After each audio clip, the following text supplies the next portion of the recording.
Welcome to the Rooted Healing podcast, where we seek to deepen our kinship with the living world and with the great mystery that runs through us.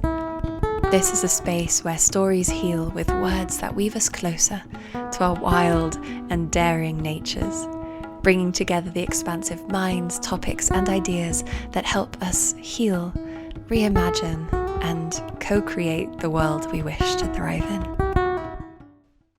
This is where we're at, and there's always winners and losers, and the winners one day will be the losers the next day. And if you want to stay in this paradigm, fine, but it's not the best. It's a misery.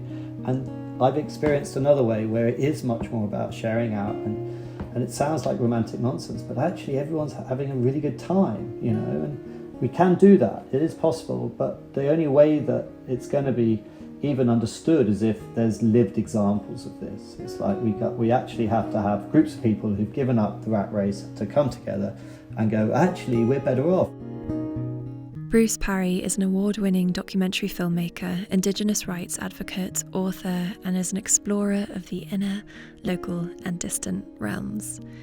His documentary series for the BBC, including Tribe, Amazon, and Arctic, have shown Bruce exploring extreme environments, living with remote Indigenous peoples, and highlighting many of the important issues being faced on the environmental front line. His film, Tawai, A Voice from the Forest, is one of the most poignant pieces I have ever seen. I'm reading this from the film's website. Tawai is a word the nomadic hunter-gatherers of Borneo used to describe the connection they feel to their forest home. In this dreamy, philosophical and sociological look at life, Bruce PARRY embarks on an immersive odyssey to explore the different ways that humans relate to nature and how this influences the way we create our societies.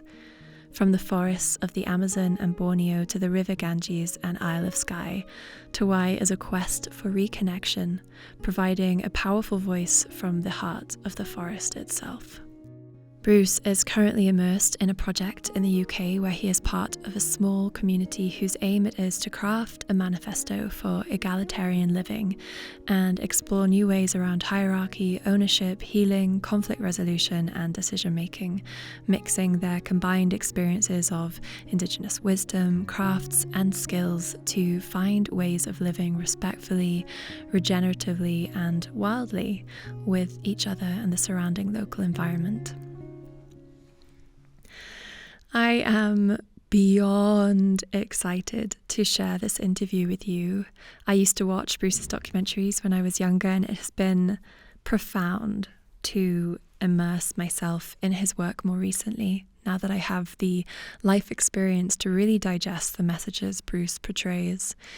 This conversation will hopefully give you a lot to chew on and some really needed perspective and vision for how we can try to create a healthier culture that is based in total reciprocity. So I'm going to keep this short because there's so much here to dive into. Please don't forget to rate and review this podcast. Okay, here it is, my conversation with Bruce PARRY. Bruce, it is an honour to have you here on the Rooted Healing podcast. I remember watching your documentaries when I was younger, and it's been so captivating to immerse myself in your work more recently. I found your film Tawai touched upon many vital things that need to be planted into the collective awareness, and you're one of the few people who are carrying the message of what egalitarianism might look and feel like, which fascinates me. So I'm just so excited to connect with you and journey through our conversation together now. Likewise. Nice to meet you finally. Yeah. Could you start us off by guiding us through a visceral experience of the land you are now rooting into and how your time with many different Indigenous groups has shaped the way you relate to the land? Having travelled the world, with the privilege I had with all of those programs that you mentioned, it became really clear to me that I needed to connect to a place and find roots and be still and find the excitement in the minutiae rather than the endless travel that was my life. And so I knew that I needed to stop, slow down and be somewhere. And having grown up in a very sort of nomadic family, I didn't know where that place was. But I did finally come across a tract of land here in Wales, where I am now, which really has felt perfect. Actually, it felt right. It's quite masculine. It's got quite a strong energy of the elements. It's you feel the weather quite intensely here. I think it's probably one of the wettest places in the UK, which I'm struggling with, to be honest. I'm like the first hill that everything gets dumped on as it comes across the Atlantic, literally. So it's very damp. There's a lot of horizontal mist and rain. But I'm surrounded by extraordinary rivers. I can hear the stream that's literally 5 feet from the house, and that tumbles into a bigger river. I can hear the waterfall day and night. I go swimming in the river even in the winter. It's extraordinary. I've got quite a lot of wildlife around me. Sadly, it's not as much as I was expecting. George Monbiot's kind of killed the buzz a little bit by writing that book Feral, because you realise that what you think of as a sort of pristine environment is actually quite monoculture. So there's a lot of sheep and not as many deer or rabbits or pigeons as I'd like. It's barren, I would say. The first thing I did was I walked up onto the hill. I can walk out of my door here and walk for 10 miles probably and not even cross a road. So you can imagine the remoteness, which you've probably got listeners from around the world. That doesn't mean a lot to some people, but in the UK, to literally be able to walk in a straight line anywhere for 10 miles and not cross a road is remote for us. So relatively speaking, this is a remote space. The first thing I did on the first day I was here was I walked up and around the sort of watershed of the stream that comes past my house. And if you had come across me on that day, you would have probably thought I was insane, because I was speaking out loud to all of the possible entities and beings and spirits and whatever that might be there to hear me, asking for their permission to be here, pledging my support to try and maintain the cleanliness. And this water felt very important because it flows right past the house, and I wanted to go to where every drop of rain that would end up in this stream might land. So I literally did a huge circle, so I encompassed the whole thing and spoke to everything that crawled and nestled and wriggled and flew, and just sort of speaking out to these, introducing myself and telling them that I was here, or asking them if it was okay for me to be here. So yeah, I guess that gives you a slight indication. That was my first day. I've been affected by my travels. Yeah, I'm an animist. There's no question of it. I believe in the aliveness and the animated spirit aspect of all. That doesn't mean to say that I don't have a rational mind and buy into the beautiful insights that we've gained from science and materialism and all this stuff too, but I definitely feel I try as much as possible to expand my sense of empathy into the natural world, so that I genuinely feel pained when I see a tree being felled. And I do, and sadly they are. I mean, there are plantations nearby. They did a clear felling because of a disease that come into the UK, and they had to clear fell an area, and it's painful. Not only visibly, it's just like a battlefield, when you see a clear fell site, but like everything was alive there. And speaking to the people who came to do it, who was sweet being, lovely people just getting on with their job, but like just how you have to close yourself off to so much to just come in and literally destroy everything in a quite a large area. And you're like, oh my God, like this is just how we are. This is how we are. We've come so far from this sort of deeper felt affinity to the other beings, species around us. And yeah, so I carry that. I for sure carry that. I've had similar experiences in England, taking regular walks, and you really get to know the different trees and plants, and everything has its own personality and shape and feeling. And I was walking along, it was one of my favourite spots because it was really dense with ash trees. I really love and connect with ash trees, and I was worried because I knew this virus was spreading across the UK. And I was on a walk one day with the dogs, and they had all been felled, and it was fresh. It was a fresh scene with the logs still crossing the path. And yeah, I felt like I had lost a part of my family. I felt really affected.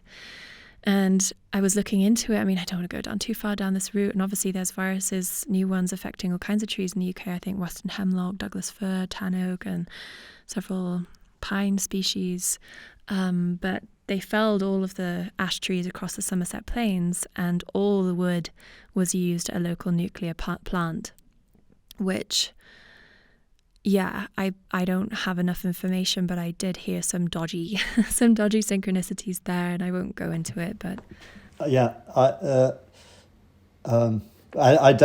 we could both go down that track, but just to add, it's very similar debates with the local land agents and the Welsh government. And I mean, I was writing letters to the newspapers and to the head of Natural Resources Wales about what was going on, and there are so many. It's complicated, and just being monocultures everywhere, plantations being another form of monoculture. I mean, this is why I believe that the diseases are spreading in the way that they are. It's like we've forgotten the necessity to have biodiversity, and there's a financial imperative that's driving a lot of this too. And I got deep. I went down the rabbit hole of it and realized, wow, actually, as with everything, power is playing its hand in this. Would you ever make a documentary about it or include it in something? The next documentary that I wish to make, which I've started, is going to touch on these things. It's not going to go into too much detail about those specifics, but definitely talk about power and talk about how that is at the heart of so many of the problems that I think that we're the imbalance of power and the stuckness of power and the ossification and all of that of power, and is at the heart of so many of these problems. I look forward to seeing what you're putting together.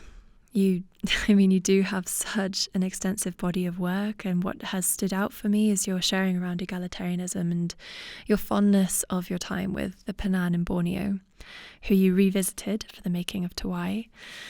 Since the Panan are one of the few remaining groups of instant return hunter-gatherers, could you share what it is that makes hunting-gathering egalitarian practices so different from settled groups where culture has shifted in its various ways with the shaping of agriculture, and perhaps guide us through how this has shaped your understanding of our social prehistory? Because I'm thinking how many people have the assumption that our human nature is based on survival of the fittest and competition, which can perhaps be disproven by taking a deeper look at our collective ancestry. Yeah, I mean, I'd heard the term egalitarianism before I went off trekking around the world, and I guess like most people just thought, well, that's just another form of social order that's been part of our history, but didn't really think that much of it.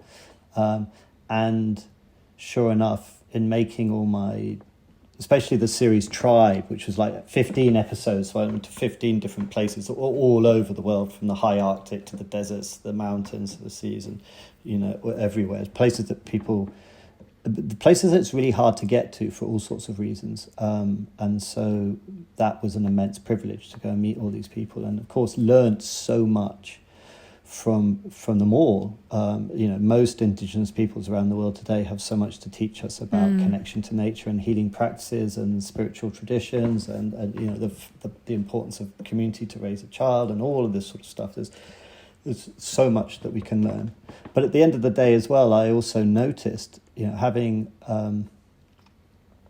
sort of lost my romanticism very early on by seeing that actually we're all human, we're all just struggling, and we're all very involved, and we're all sort of our types of societies are sort of adapting to our environments wherever they are, and so I could just sort of see everyone as very much the same as each other, just sort of slightly different versions of, depending on the environment, and realizing that we're all dealing with the same underlying problems of power and hierarchy and competition and aggression and all these sorts of things that I see in my society, and I often also saw in some of these Indigenous groups.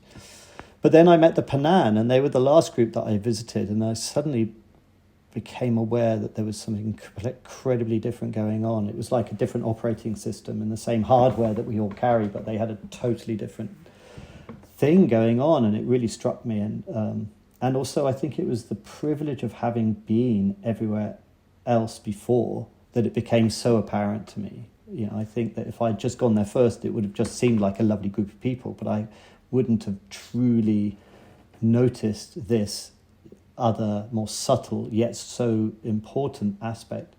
And ultimately it was the fact that they essentially were living without hierarchy and without competition, and that's what egalitarianism kind of means, but like reading it on a page versus meeting them in person was a very different thing. And it was like, wow, you actually are operating in this completely different way. It was almost like everything about our society and every other society was almost playing out in the opposite direction with them. And it was like, oh my God.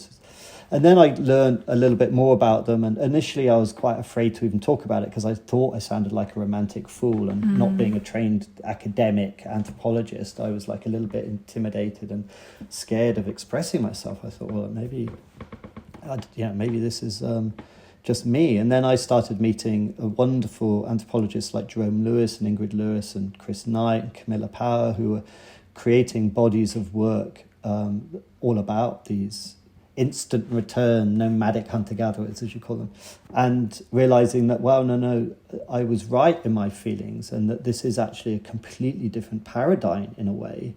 And it's so far away from everything that we are living in now that it's almost impossible to sort of comprehend unless you actually go there, which is why no philosophers or religious leaders have ever come up with it as an idea. It's like, it's literally the opposite of what we're doing. They are existing in a world where they're the same as us, but they've created tools and narratives that sort of ensure that power doesn't get out of hand. So no showing off, no hoarding, no pretending to be a leader or any of this sort of stuff. And every individual within the community is acutely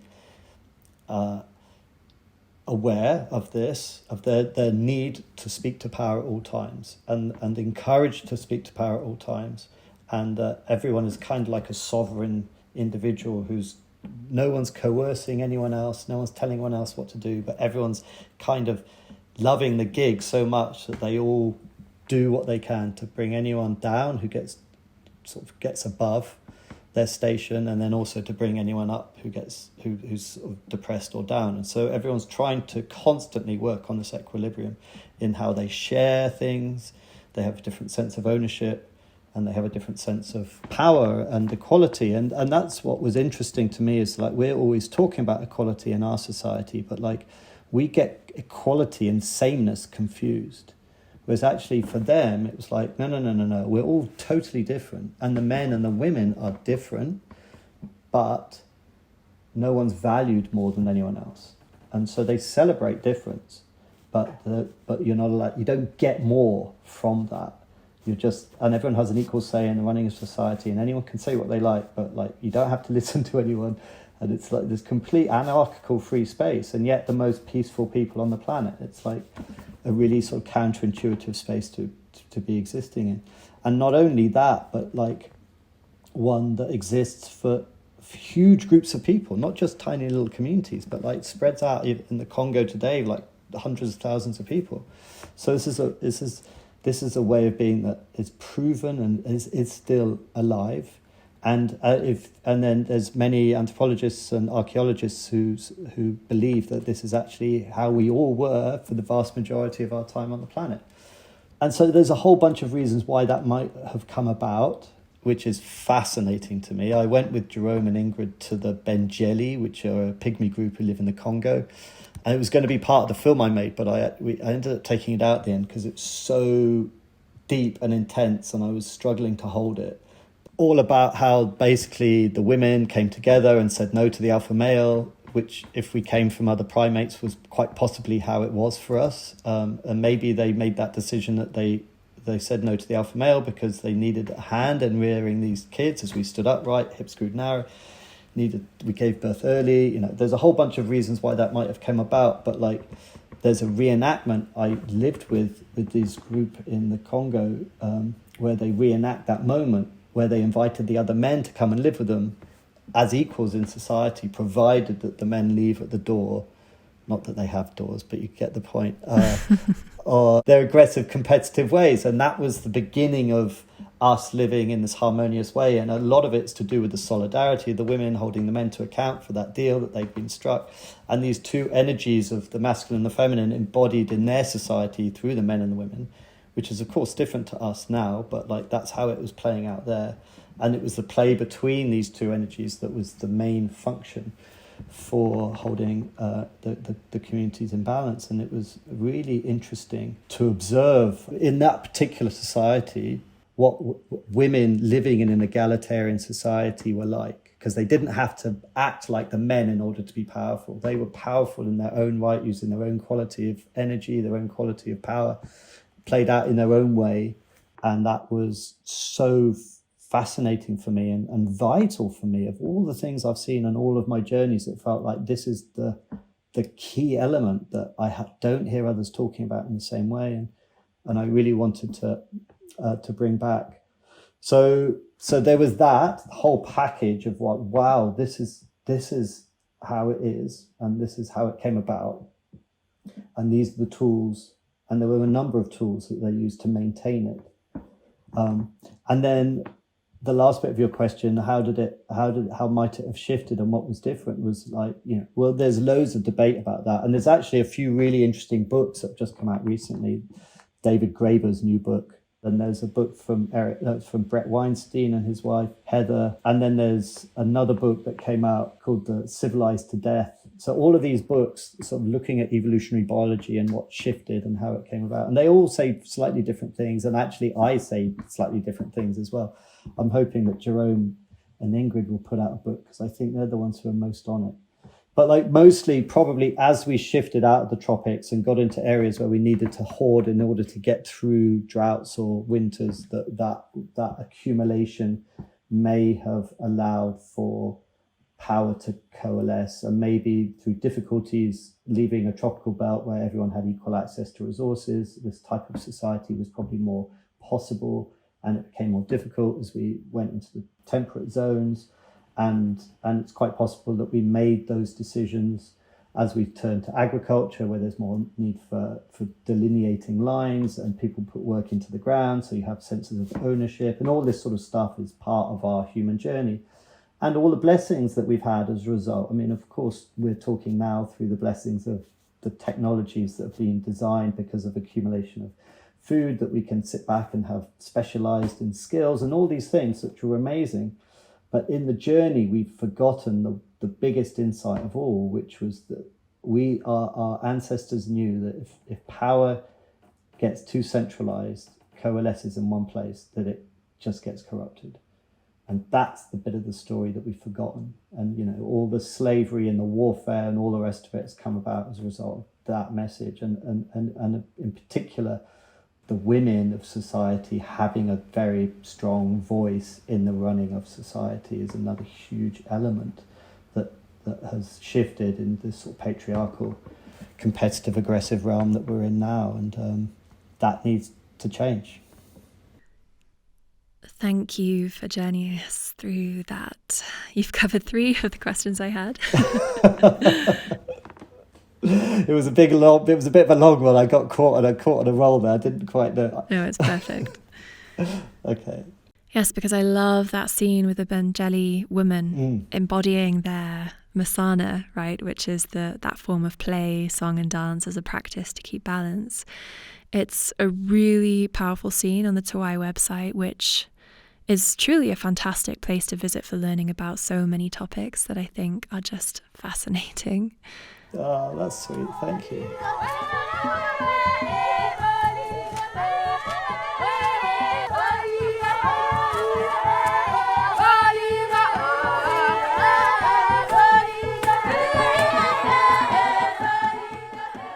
In the Panana and the Benjeli, this question's just come to me. Is there still a sense of deeper respect for the elders and elderhood, or is there more of a children, elders, everyone in between, that everyone's voices? Everyone's voices. It's interesting, isn't it? Yeah.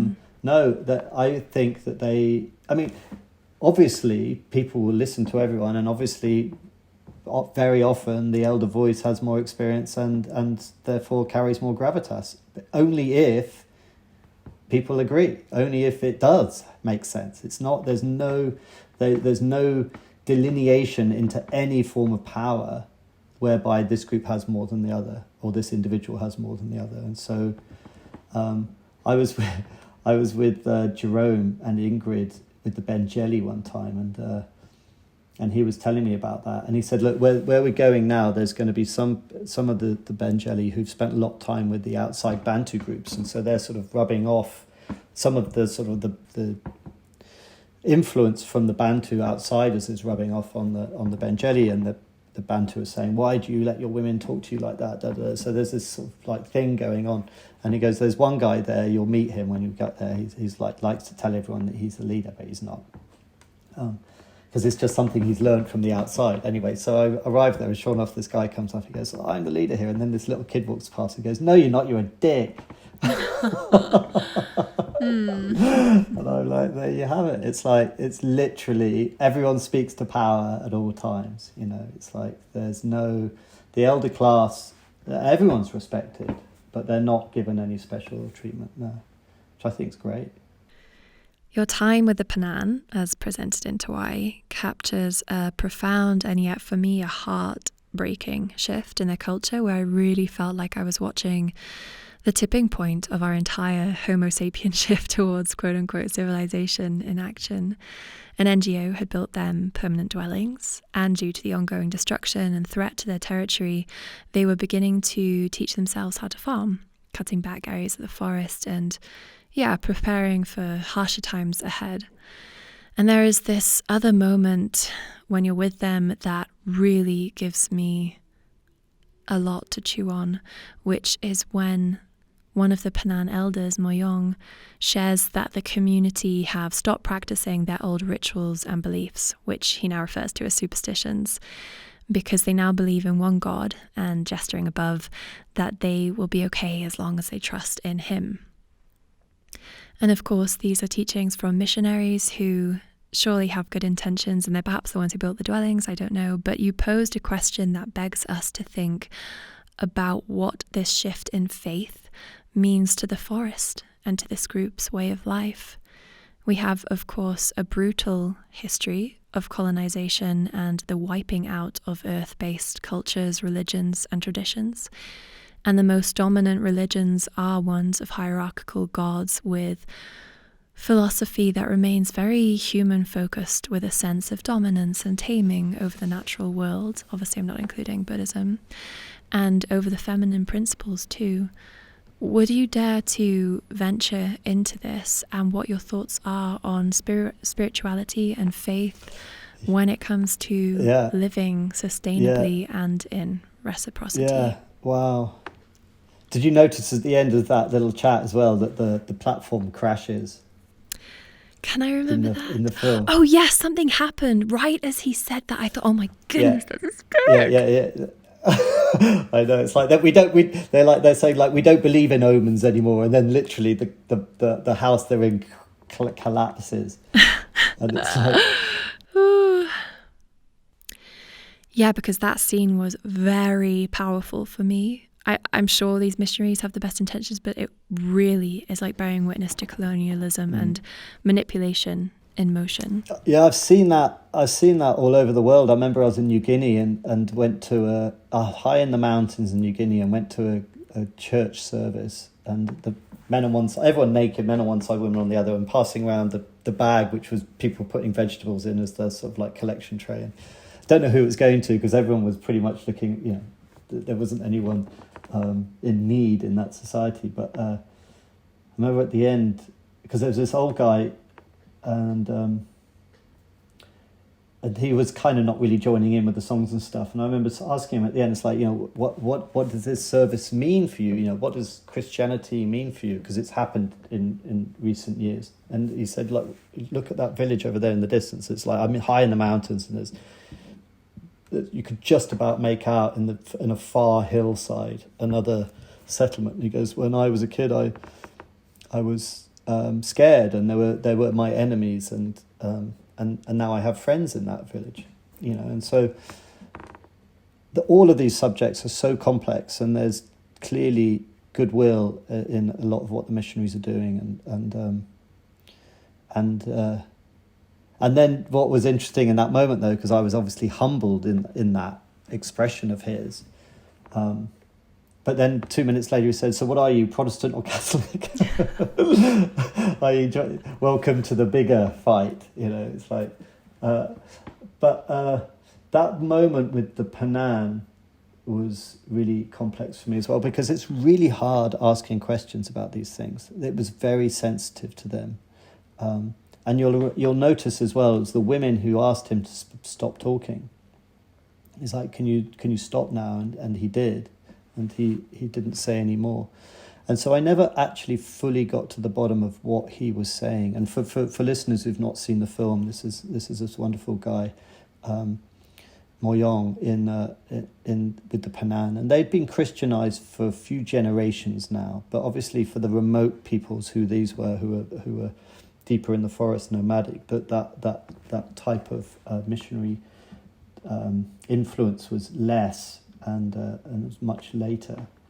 And the missionaries had removed all of their magical objects, and which they really didn't want them to, and they burnt them all, and they were like, "We're going to show you," and then came back like however many years later and say, "You know, see, nothing changed, did it?" And so they were using all these sort of slightly strange tactics, which is not uncommon. I don't know why the woman said, "Stop! Can you stop telling him this stuff?" I think it was because there was a deep wound, and they still were living in two worlds, and that they were kind of, I wouldn't say ashamed, because that would be terribly me putting words in their mouth, but it felt to me that there was some sort of pain in this transition, and yet they also felt like it was an inevitability. It felt like this was them kind of, I guess, romantically projecting into our world, and as us being all powerful, and this is their way of being able to cope with being in our world. Like when I went back since making the film, you saw that my re-arrival in the film, where I come back, and whereas previously they were nomadic, now they've got this hut, as you mentioned in your question. So there's this sort of like first step towards stillness. And then I went back again more recently, and they've also now started sending their kids to the local school, which to me is like even worse, as far as like that is the complete severing of so much. And even though we see schooling and education as this like primary need and a basic human right that everyone on the planet should have, it's like, but what is education? Who gives it? And what's the format and all the rest of it? And sitting in rows being obedient is very, very different to being an egalitarian hunter-gatherer who has a society where no one tells anyone what to do, and then what type of subjects it is that they're learning is also going to be very different to this very informal type of education, which is being in the forest and learning through following your elders through the woods and what have you. And so for me, so much of what that film was about, which was about our deep connection, our visceral felt connection to the environment, our empathic connection to that which is around us, I think will disappear through that shift into schooling.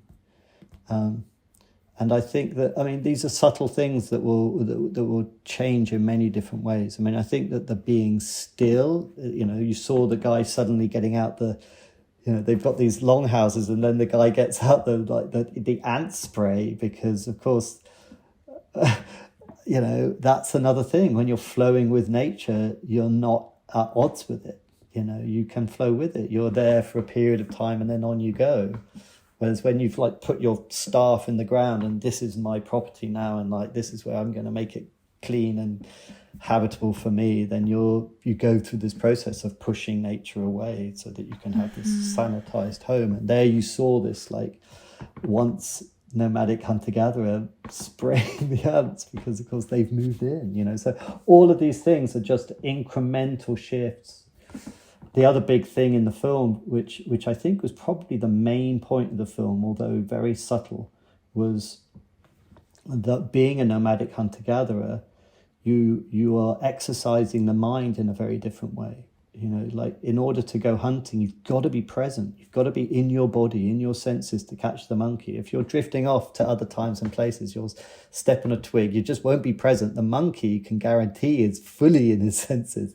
He's going to be alert to everything. So he will get away if you're not as alert, as present as him. And likewise with foraging, you have to be very present to what nature might offer you in various places as you're walking through, and you have to be looking. And it's very different to me walking my dog, whistling and looking at the horizon. It's very different to farming, where I don't have to be present. I can be as a present horticulturalist, but I don't have to be. I can actually wear headphones and be listening to an audiobook while I'm sticking things in the ground and not really paying deep attention at all. And this is why I thought the work of Ian McGilchrist answered that very beautifully, about these different ways that we can experience and be with the world. And that once upon a time, when we were nomadic hunter-gatherers, we had a very different relationship with each other and with the environment. And a lot of that was how we perceived and how we literally were interacting and looking and feeling and perceiving the world around us. And also I think that this sort of meditative way of being, to exercise the mind on a regular basis in this sort of meditative way, does sort of equalize our inner workings. Anyone who's been on a Vipassana retreat or any type of long meditation retreat will all very often come out saying similar things, which is they feel more connected. That's just one of the things. You close this constant chattering voice in the head and allow for the more subtle sensations to arise. You're more in your body, and that's how you gain this empathy for that which is around you. And I think that that's what they had. It's you feel more empathic, and when you're feeling empathic, you have a different relationship with that which is around you, people and place. So that, as well as 100 other things, that all build into this package of what perhaps we were all once like. The other group that we visit in the film, the PARRY, they are so present because they don't even have a future or past tense to their language. They're so present that they're in the here and now. They couldn't even drift off to abstract thoughts if they wanted to, because they just don't have the capacity. They're just all about the here and now. And even the conversations you have with them, it's if they can't relate it to some lived experience that's kind of present, that they're not interested. That's why no missionary has ever managed to convert any of them, because it's well, who's this Jesus dude? Well, do you know him? Does your dad know him? Do you know, where does he live? It's when did he live? Or they're just, if they can't actually relate to it in any way, so they're so present. And this was a group of people that have a running dialogue with the voices of the forest, whatever they may be, external or internal. I don't even know. I mean, I have my views, obviously, but they have this dialogue with this, let's call it spirit entity, which guides them, and you hear the voice. It's don't take too much. Only the Cobra Gay tells you not to take down the big trees, to only take what you need, and all this sort of stuff. And this is their running dialogue. And then in more recent years, I think again through the action of missionaries, they've moved now to agriculture, and so they've started taking down the trees, and you hear this dialogue of them telling you that Kurubage is saying, the spirit entity is saying, please, and the trees talking to them, please don't chop us down, please don't burn us. We're like you, we're like humans too, we feel the pain. And yet they're still doing it because they've taken this shift, this turn in our evolutionary history that has brought us to where we are now. And I think it wouldn't surprise me that we've had to suppress that kind of pain. It's deep there. We know deep down what we're doing. We know it, and yet we're unwilling to go there because it's too painful, and that, I think, is potentially at the heart of so much of our trauma. I am so on board with everything you're sharing. Thank you, Bruce. Yeah, I remember a poignant moment with the Piraha people when they said that they're now in conflict with the forest. You know, they'd had no choice but to stop listening to the voices of the forest, even though they could still hear them. Ooh, the first episode I did on this podcast was with Nikki Harrison, and we briefly addressed, you know, how can we open ourselves up to the full array of grief for our world so that we can begin to change and reimagine a way of being that places us back into reciprocity and actually feel, that level of empathy that is needed for these changes to happen. Tuai is one of the most powerful things I've seen. It's very artful and sometimes quite subtle with the messages it's portraying, but I really felt that I got them, and it was deep, and I encourage anyone listening to go and watch it. My next question was going to be about Ian McGilchrist's work, because you threaded philosophy on the right and left brain hemispheres into Tuai, which I felt was a way of inviting the viewer to consider the disconnection from our capacity to exist with more presence and sensation of interconnectivity with all that is. And I know that your time with Indigenous groups and engaging with ancient traditions that sometimes involve plant medicines, that you have been on a journey of reconnection yourself and perceiving the world around as animate.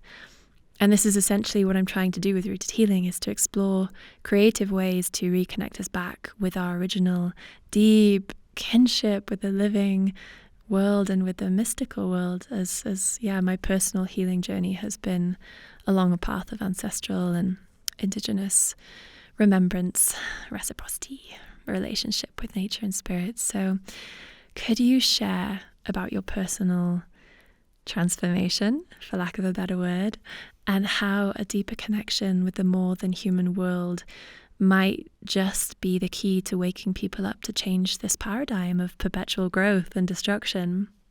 And feel free to include any insight around what spirit has to play in this, and what spirit or spirits even entail when it comes to our relationship with life, if that isn't too abstract. No, thank you. Yeah, well, my own personal, I started out life in a very orthodox British family, very Christian. Dad was in the army, travelled sort of like military bases, went to an English boarding school. BBC was the gospel, pop music was the devil's music. I was very, very institutionalized in a pretty old-fashioned Victorian type family. And although I rebelled against a lot of it, I also absorbed a lot of it. Drugs were bad. My mum telling me if I ever did a drug, she would disown me. And then I joined the Marines myself, which also reinforced a lot of my pretty toxic masculine behavior. And then through a number of different events over my life, there's definitely been stepping stones, momentary stepping stones, but there's also been lots of sort of much more gradual insight and awareness, mostly held by wonderful girlfriends, to be honest, over the years, inviting me to question why it is that I'm saluting the national anthem. And then I think one of the biggest things was my first, as I said, my mum had instilled in me that all drugs were bad, drugs being illegal substances as opposed to all the other myriad drugs that are in our lives, which just goes to show the madness of the sort of the language. But yeah, I did a mushroom trip, and that totally knocked me sideways and made me realize that I had to reevaluate my Christian beliefs. So as far as spirit was concerned, that was a shock. It's like, wow, what I thought was the case is very different to what this experience I've just had. And I'd already been questioning a lot of it. There's a lot that's clearly questionable within it, but you can just take it on board as like, well, that's the story and this is the culture, let's go with it. But then it was like, okay, this was just the straw that broke the camel's back. It's like, no, this just doesn't make sense at all now. And then the first ever tribe show that I made, I mean, we're jumping a lot of other things, but I went to do iboga, which was a very powerful psychoactive plant, and used in a ritual setting in this group of people in the Congo called the Babongo, and it was like a rite of passage for them. And I mean, that's just a whole podcast in its own right, just that one experience. It was like a 3-day extravaganza with just me doing it, and like first 6 hours of me just eating this root, which was probably one of the hardest things I've ever done, followed by another 6 hours of having all these visual experiences and healings and insights into my life and the decisions that I've made and all this sort of stuff. And then coming out for another 2 days of being carried by the community. Well, my feet literally didn't touch the ground for 2 days, and had all sorts of wonderful experiences. And super profound. And that was the beginning of my tribe series. And in it, there was definitely a deep spiritual element to it, whereby the whole point of it is to go and meet the Bwiti, which is like their deity. And they ask, depending on the various visions you have and the signs and these type of geometric shapes that you can identify along the way, is like how far you go down the pathway to meet the Bwiti. And it seems that I was successful in doing that, so I was initiated. And then, of course, set me off on my trip to go and meet all these other people and have all these other experiences. And quite a lot of it was plant substances, as well as other experiences of my life where I went from a very fast-moving, high-octane lifestyle when I was making these TV shows, and then went off to Greenland to do a show where I was basically suddenly catapulted from this fast-moving, high-octane, highly sort of stimulating lifestyle where teams of people were organizing my every day to be different.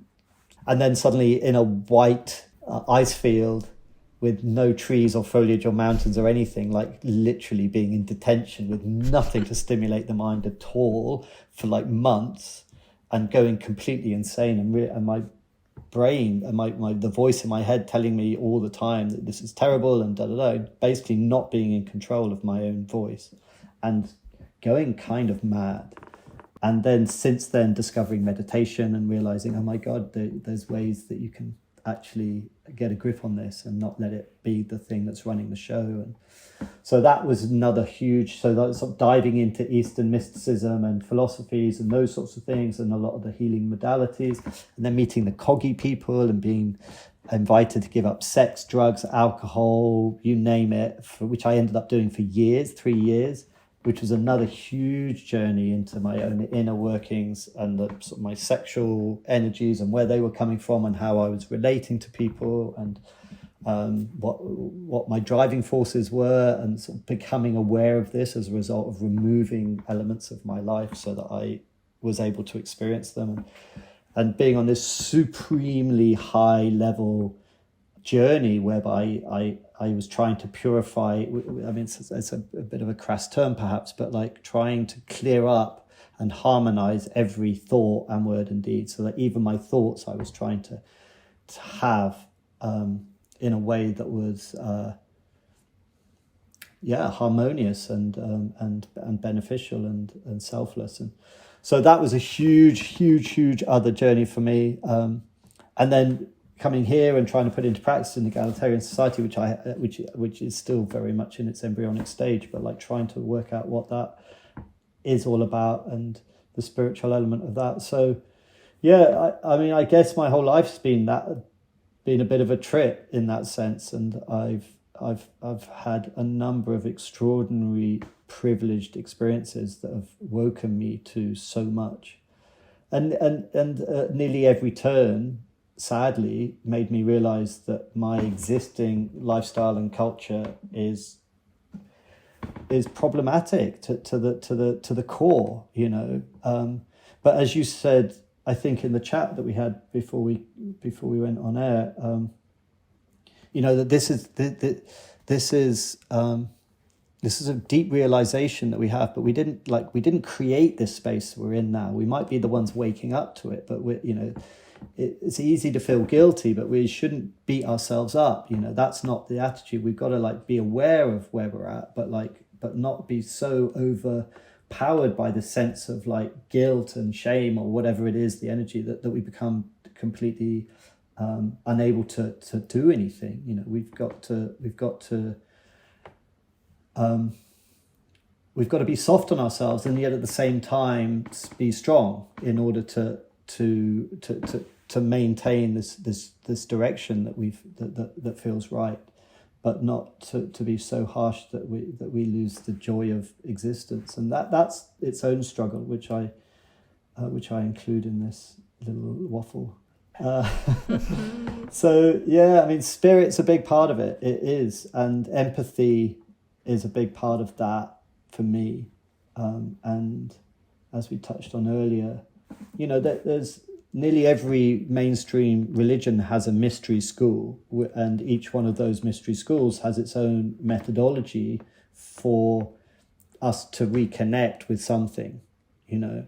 And so whether it's the Sufis or the Gnostics or the Kabbalah or whoever it is, they've all got these tools for reconnecting, and so they also have very, very well designed tools out in the East, you know, meditation being at the heart of it. But alongside that is also a narrative that contains these tools, you know. So I can spin with the Sufis and convert to Islam, but then before you know it, do I swallow then the whole pill of this whole package that is Islam? Likewise with Christianity, I can chant and do all the Gnostic stuff, but what's the package that holds it? And what I've realized is that this direct connection that we can have, you know, I can be present and be a sniper, I can be present and be a boxer, I can be present or sit on the mat cross-legged.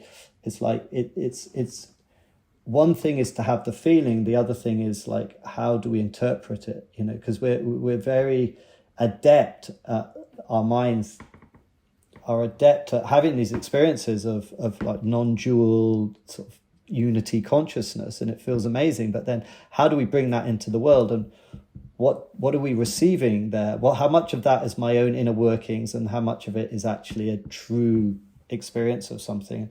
And it's really hard to figure that out. And so I've always been a believer in sort of mixing these tools that give us this feeling with also a narrative that holds it. And that's why I've always kind of come back again and again to the Indigenous wisdom, because I think that their narratives have been, you know, if I want to coldly analyze all the narratives out there, some are about leaving this earthly realm, some are about love, but it's a very human-centered perspective. Others are, you know, they all have their slightly different flavor. But what the Indigenous people have that I like is it's not about past lives, it's about ancestral lineage to bring you here. And it's about the future generations. And it's also about the environment and being on equal terms with the environment, not being above it. And of all of these different narratives, no matter how beautiful their healing modalities are, and many of them have extraordinary healing modalities that we're all the grateful recipients of. I also have been grateful for the insight of placing it within a container that also makes sense in this incarnate realm that we're in. And I like the Indigenous visions. I mean, obviously every Indigenous group has a different vision, but roughly speaking, there's a nature connection, not above. We're not special, unique. We're not above it. We're in it. And the more that we can abide in the mystery of it alongside our fellow species, the more chance we have of getting through, I think. And to me, that's what it's about. I am right there with you. I could literally listen to you and stay in conversation all day. Likewise, it's so nice to talk to you. You've said that egalitarianism is not about everyone being the same, how equality doesn't mean sameness, and you've expressed in previous talks that you're not trying to go back in time and that you're looking forward and considering ways to integrate your learnings into quote unquote modern life. I know you are in the delicate phase of incubation for a UK-based project, which you and your friends are exploring new ideas around hierarchy, ownership, healing, conflict resolution, and decision-making. So I don't want to probe into something that is still very much brewing and taking shape, but could you give us a taste of this new adventure? And in terms of action and engagement and overcoming this collective feeling of disempowerment, and any of those small step ideas that might edge us closer to this revolution. Thank you. I mean, for me, of all of the groups, as you've heard me just say, it was the Panan and the Benjeli, these egalitarian groups, that really struck me the most. It's like, wow, here's another way that we can live and exist together and actually quite possibly be happier. I think so many of the ills that we're existing and abiding in today, which are really, evident, if you want to drill down, are as a result of our separation and our anxiety with inequality and all this sort of stuff. And it's like, which I think Richard Wilkinson on the website makes very clear in the case of inequality. And I think a lot of the mental health issues that we have and all the rest of it, they're all resulting from this type of society that we're in. I just don't see those same things in many of the Indigenous groups that I visited. I don't see addiction in the same way. I don't see the depression in the same way. I mean, if they're intact, the ones that are going through these very dramatic shifts, you see it very evidently that there's a lot of addiction, there's a lot of problems. But in the very few that I've experienced time with who are still living closer to their really traditional ways, then it's much less. So I thought that was interesting. And also I came to this kind of understanding that this particular paradigm of aggression and competition and consumption and all the rest of it is, I didn't see a way out of this being catastrophic, with the amount of people that we have on the planet today. And I don't think that population is the problem. I mean, it is part of the problem, but it's not the problem. It's like the way we're living is the problem, especially in the rich nations.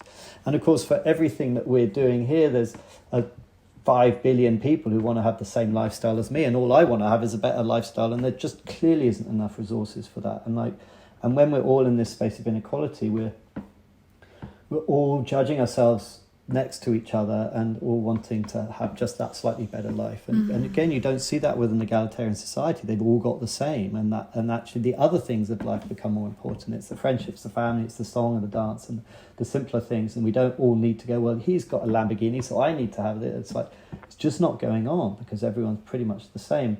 And yet that feels so at odds with where we're at, that to try and persuade anyone that this would be a good way to go feels really difficult. So, and even with my film and even the talks I give about egalitarianism, I often see people slightly glaze over. It's like you're speaking a dream. It's just like romantic nonsense. And there's me going, no, you don't get it, because it's like 95% of our time on the planet, this is how we existed, and everything that we're playing in now is just destined to cause warfare and aggression, and it's like this is part of the package we're in. Sure, that's fine when you're on top, but and we are on top. We are the ones, the 1% destroy, and stealing from the rest of the world as the rich nations. It's all a corrupt system, and we might not see it, but it is. It's a corrupt system, and we are the benefactors of that. And we're waking up to privilege in all sorts of ways: white privilege, male privilege, all these privileges, but we're also rich nation privileges not talked about. It's like we are a colonial might still stealing from everyone else. And so it's like this is where we're at, and there's always winners and losers, and the winners one day will be the losers the next day. And if you want to stay in this paradigm, fine, but it's not the best. It's a misery. And I've experienced another way where it is much more about sharing out, and it sounds like romantic nonsense, but actually everyone's having a really good time, we can do that. It is possible, but the only way that it's going to be even understood is if there's lived examples of this. It's like we actually have to have groups of people who've given up the rat race to come together and go, actually, we're better off. I'm not having to work in a factory or get up and get on the tube every morning. It's like, okay, yeah, so I have to deal with the elements a little bit more. I have to, like, you know, there's some things that seem at first like it's a slight discomfort, but actually in the long run, there's some real blessings that can come about. And so that was the plan or the idea, but it's actually really, really hard for all of us to give up our sort of individuality to come into a collective space. It's like we're all so set on our dreams and our personal ambitions and all of these things that to let go of that, to come to a place where we're like literally sharing everything, to really work at this power getting out of hand, and like whether that's through money or that's through possessions and ownership or showing off, it's like that's a real journey. And so I'm in negotiation with this amazing group of people at the moment who are young and already and engaged in all sorts of nature activities, and they're activists, and they're all involved in all sorts of social movements, and I just feel so privileged to be in their company. They're such a wonderful group of people. But we're still negotiating what this vision is, you know. And I have this place here, which I'm happy to let go of into a space that I could even be kicked out. You know, it's like we're going to be fully equal here. But what's the container that holds us? We weren't born into the Panan, you know, where there's this legacy that's come before. It's like we've got to recreate this. And so I've obviously got my own understanding of what that is, but that's Bruce's thing, you know. It's like, and so this is where we're at now. It's like I spent all last winter writing out this manifesto, and I didn't even have the guts to share it with the group until a year later, because it's like everyone's like, well, I don't want to see what about our vision? It's like and in a sense they're right. So we're going through this really beautiful journey of like listening to each other and sharing a vision. And while I've obviously got something to carry from this sort of prehistoric, I was about to say, that sounds weird. I mean, it is prehistoric, but it's like not with any negative connotation. This insight from what I think are like the most exemplary groups of people that I've ever come across to bring in, but also taking my own self out of that is the journey I'm on. And so we're close. It's an amazing group, and it may or may not happen. We're still in this world, you know. We're still not.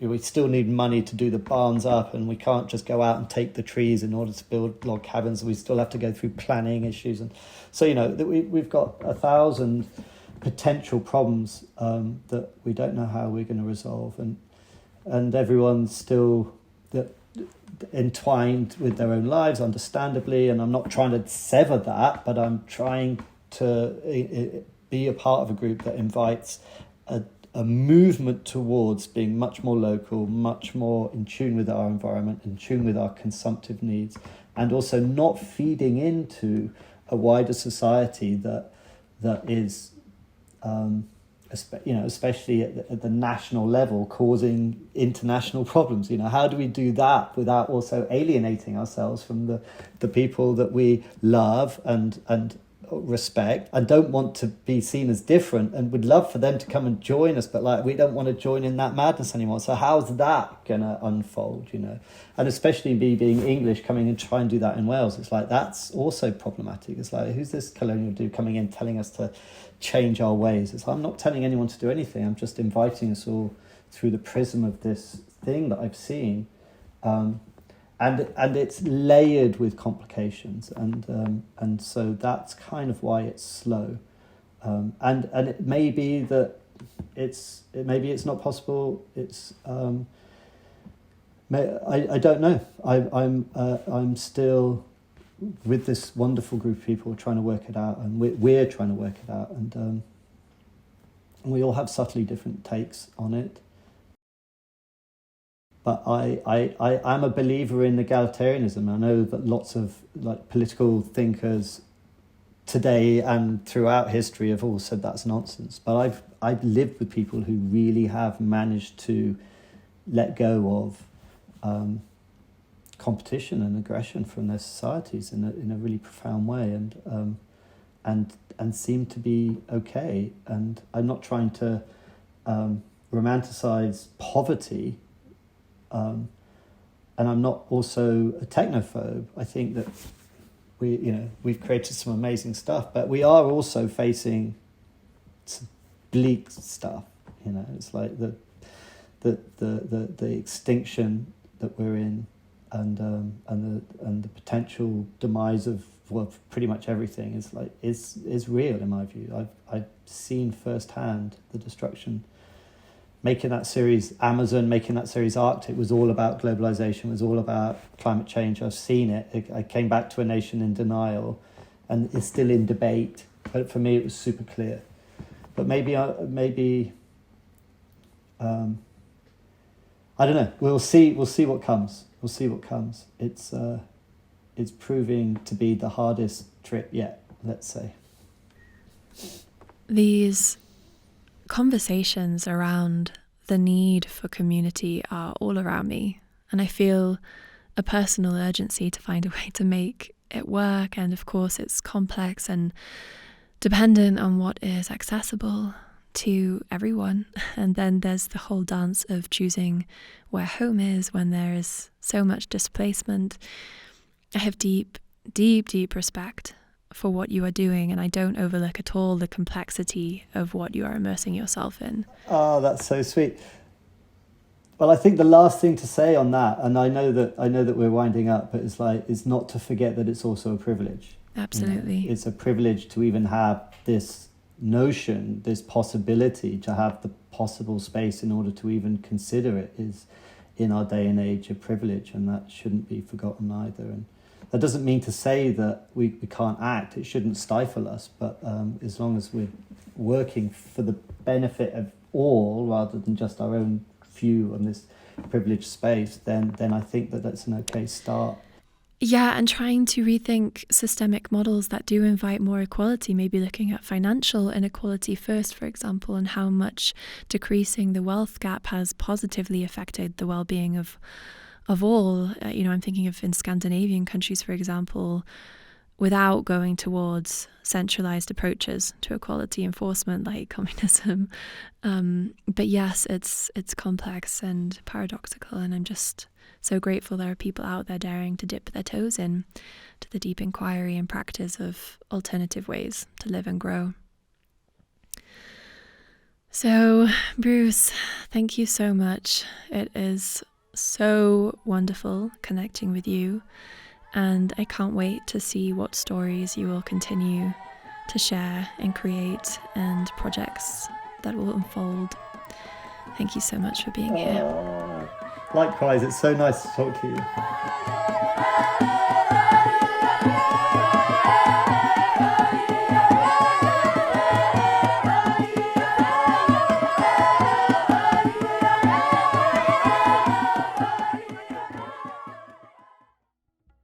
I recommend to stay in tune with Bruce Parry. Stay updated with this human being, please. For the sake of a better tomorrow, visit tawai.earth, which is TAWAI, Tawai, to watch his film, and there is so much additional content to learn from there. To learn more about Bruce and his work, you can visit bruceparry.com and follow him on social media. He's Bruce Parry Tribe on Instagram. I am going to be uploading a transcript of this episode for our Patreon listeners. You can support this show by helping us with the running costs by joining our Patreon community from as little as £1 a month. And that space is just getting fuller and juicier with carefully created offerings with every episode we release.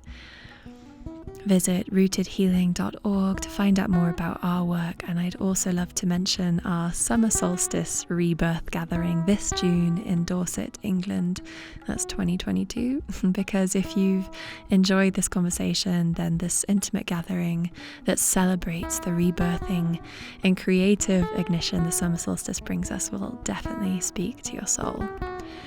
More information is at rootedhealing.org/summer solstice. I'm your host, Veronica Stanwell. Thank you for being here.